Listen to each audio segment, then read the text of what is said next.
कथेचं नाव आहे मंतरलेली पेटी. सिद्धार्थ हा एक तरुण सुस्वभावी व्यापारी होता. कामाच्या शोधात तो एका गावात आला. या गावातले लोक त्याला इतके आवडले की आपल्याजवळचा साठवलेला सगळा पैसा वापरून इथे एक छानसं घर घ्यायचं आणि या गावातच स्थायिक व्हायचं असं त्यानं ठरवलं. त्यासाठी घराचा शोध घेत तो हिंडत असतानाच त्याची उदयशी गाठ पडली. उदय हा एक गरीब माणूस होता. त्याचं घराणं एकेकाळचं खूप श्रीमंत जमीनदाराचं, पण आता मात्र त्याची परिस्थिती बरीच हलाखीची होती. उदयचं एक पिढीजात घर होतं. घर कसलं, खूप मोठा इमलाच म्हणा ना. ते विकून आपल्या डोक्यावर असलेलं सगळं कर्ज फेडून टाकायचं असा उदयचा विचार होता. उदयनं सिद्धार्थला जेव्हा ते घर दाखवलं तेव्हा ते त्याला फारच आवडलं.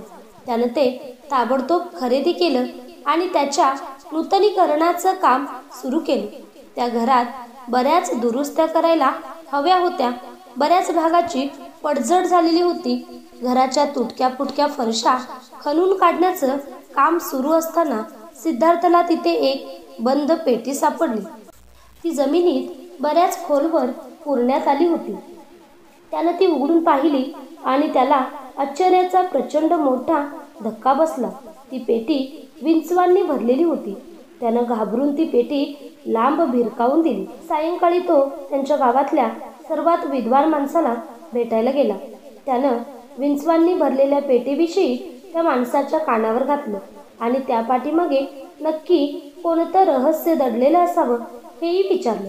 तो विद्वान माणूस जरा वेळ विचार करून म्हणाला, कदाचित त्या घराण्यातील वाडवडिलांनी त्या पेटीत काही संपत्ती दडवून ठेवलेली असेल. कोणालाही संकटसमयी त्या संपत्तीचा उपयोग व्हावा ही त्यापाठची इच्छा असेल. पण मध्यंतरी अनेक वर्षांचा काळ लोटल्यामुळे ती पेटी सर्वांच्या विस्मरणात गेली असेल. सिद्धार्थ अजूनही बुचकळ्यातच पडलेला होता. तो म्हणाला, अहो, पण ती पेटी विंचवांनी भरलेली होती, पैशाने नव्हे. त्यावर तो वृद्ध माणूस हसला. ही पेटी मंतरलेली असणार. ती जर त्या घराण्यातील माणसांऐवजी दुसऱ्या कुणी उघडली तर ही विंचवांनी भरलेली असल्याचं भासत असेल. केवळ त्या घराण्यातीलच व्यक्ती त्या पेटीत खरं काय दडलं आहे हे पाहू शकतो. ही गोष्ट ऐकून सिद्धार्थला फार वाईट वाटलं. उदयनं त्याला जेव्हा हे घर विकलं होतं तेव्हा तो हे गाव सोडून निघाला होता. जाण्यापूर्वी आपल्या वडिलोपार्जित घराकडे त्यानं कितीतरी वेळा पाहिलं होतं. त्या बिचाऱ्याला या गुप्तधनाविषयी जर आधीच समजलं असतं तर कदाचित त्याच्यावर हे घर विकण्याची वेळ सुद्धा आली नसती. त्यानंतर सिद्धार्थ आपल्या घरी परत गेला. ही विंचवांनी भरलेली पेटी आपण नीट सांभाळून ठेवायची आणि त्या घराच्या वारसदारांपैकी कुणी आपल्याला भेटलंच तर त्या व्यक्तीच्या हाती ही सुपूर्द करायची असं त्यानं मनोमन ठरवलं. या पेटीचा खरा मालक कोण आहे हे शोधून काढण्यासाठी त्याने एक युक्ती केली. त्या पेटीतून 4 विंचू काढून त्यानं ते आपल्या नव्यानं उघडलेल्या दुकानाच्या 4 कोपऱ्यांमध्ये लटकत ठेवले. त्याच्या दुकानात आलेली सगळी गिराईकं त्या विंचवांकडे पाहून अचंबित होत आणि सिद्धार्थला म्हणत, अरे, तुला काय वेड लागले की काय? तू हे असले भयंकर विषारी किडे आपल्या दुकानात कशासाठी लटकवत ठेवले आहेस? तुझ्या दुकानात खरेदी करण्यासाठी आलेल्या ग्राहकांनी जीव मुठीत धरून पळून जावं असं तर नाही ना वाटत तुला? त्याचं ते बोलणं ऐकून सिद्धार्थ नुसता गालातल्या गालात हसायचा. अख्ख्या पंचक्रोशीत आपल्या दुकाना इतका उत्कृष्ट माल कुठे शोधून सुद्धा सापडणार नाही याची त्याला पूर्ण कल्पना होती.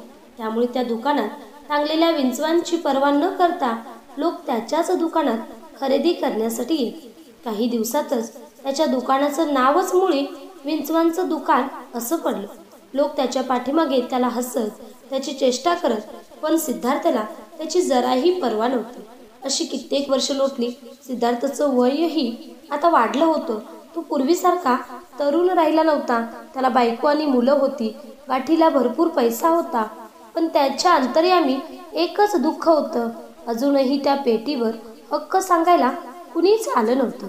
एक दिवस एक मुलगा त्या दुकानात येऊन म्हणाला, महोदय, तुम्ही खूप श्रीमंत आहात. या गावातल्या गोरगरीब अडल्या-नडलेल्यांना तुम्ही मदत करता अशी तुमची ख्याती आहे. माझ्या घरची परिस्थिती अत्यंत हलाखीची आहे. त्यामुळे मला शाळासुद्धा अर्धवट सोडावी लागली. तुम्ही जर मला आर्थिक मदत केली तर मी माझं शिक्षण पूर्ण करू शकेन. सिद्धार्थनं खिन्नपणे मान हलवली. तो म्हणाला, गावकऱ्यांनी सगळीकडे माझ्या श्रीमंतीचा अवास्तव प्रभाव केला आहे. मी चांगला पैसा कमवतो हे जरी खरं असलं तरी तुझं शिक्षण पुरं करण्यासाठी मी आर्थिक मदत करू शकणार नाही. एवढे जास्त पैसे माझ्याकडे नाहीत. ते ऐकून त्या मुलाला राग आला. त्याचा चेहरा लालबुंद झाला. तो म्हणाला, तुम्हाला जर मला मदत करायची नसेल तर तसं स्पष्ट सांगा. पण तुम्ही खोटं का बोलता? तुमच्याकडे इतका पैसा आहे की त्याचं काय करायचं हे तुम्हाला कळत नाही. तसं नसतं तर तुम्ही तुमच्या दुकानाच्या 4 कोपऱ्यात 4 सुवर्णमुद्रा का टांगून ठेवल्या असत्या? माझ्यासारख्या गरीब विद्यार्थ्याला मदत करण्यासाठी तुमच्याकडे सोन्याची नाणी आहेत हे नक्की. सिद्धार्थ आश्चर्याने थक्क होऊन त्याच्याकडे बघत राहिला. काय? तू काय म्हणालास? तो म्हणाला. त्याच्या डोळ्यात उत्साह भरला होता. मी म्हणालो, तुम्हाला मदत करायची नसेल तर? तो मुलगा म्हणू लागला. हो, ते मी ऐकलं. सिद्धार्थ त्याला मध्येच थांबवत म्हणाला. पण त्यानंतर तू काय म्हणालास दुकानात सुवर्णमुद्रा टांगून ठेवल्याबद्दल? आता तो मुलगा सिद्धार्थकडे संशयानं पाहू लागला. हा म्हातारा एकदम इतका हर्षभरीत कशामुळे झाला आहे बरं? हा वेडा तर नाही ना? असा विचार त्याच्या मनात चमकून गेला. मी म्हणालो, तुम्ही इतके श्रीमंत आहात की तुम्ही चक्क तुमच्या दुकानात 4 कोपऱ्यात 4 सुवर्णमुद्रा टांगून ठेवल्या आहेत. त्या पहा, सगळ्या जगाला त्या दिसतात. असं म्हणून त्या मुलानं त्या वळवळणाऱ्या विंचवांकडे बोट दाखवलं. सिद्धार्थच्या नजरेला अजूनही ते विंचूच दिसत होते. आता सिद्धार्थ मोठमोठ्याने हसू लागला. त्यानं पुढे होऊन त्या मुलाला जवळ घेतलं. बेटा, तू उदय कमलाकर यांचा नातलग आहेस का?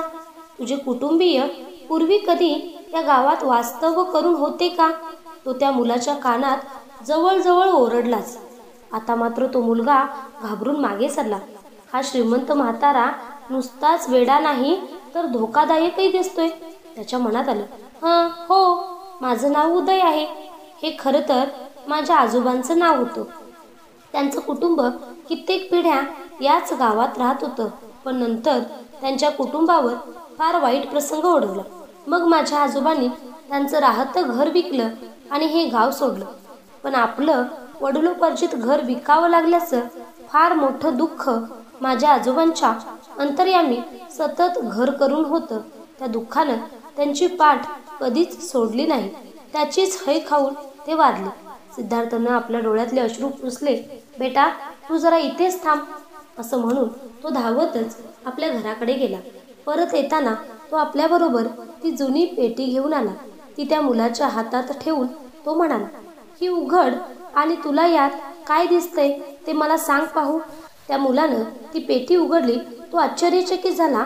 त्याचे डोळे विस्फारित झाले. त्यानं स्वप्नात सुद्धा कधी कल्पना केली नसेल इतकी संपत्ती त्याच्या हाताच्या ओंजळीत होती. ती पेटी सुवर्ण आणि रौप्य मुद्रा तसंच हिऱ्या माणकांनी गच्च भरलेली होती. त्यानं आश्चर्यानं सिद्धार्थकडे पाहिलं. सिद्धार्थ समोर हसत उभा होता. होय, हे सगळं तुझ्याच मालकीचं आहे. सिद्धार्थ म्हणाला, गेली कित्येक वर्ष मी ते जतन करून ठेवलं आहे. उदयच्या कुटुंबापैकी कोणीतरी कधीतरी येईल आणि या संपत्तीवर हक्क सांगेल या आशेनंच मी ती पेटी सांभाळून ठेवली होती. आता तुझी सगळी संकट संपली.